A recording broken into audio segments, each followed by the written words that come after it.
Hey everybody, so I thought you might be interested in seeing the beginning of a new project I'm going to start on.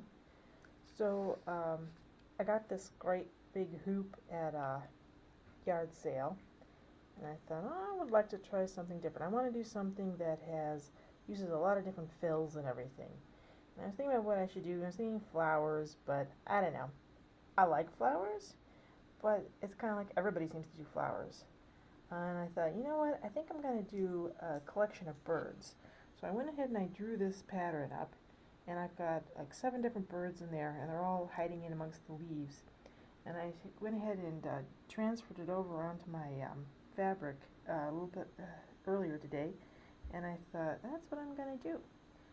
So anyway, this is going to be my new project, and I'll try to be putting some videos up. I'm going to be trying out a lot of different fills, and going to be doing it in like blues and greens.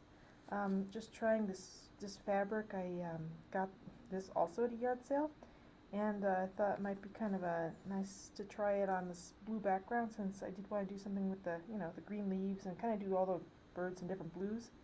And well, we'll see how it goes. All right, I'll show you more as it progresses. Bye.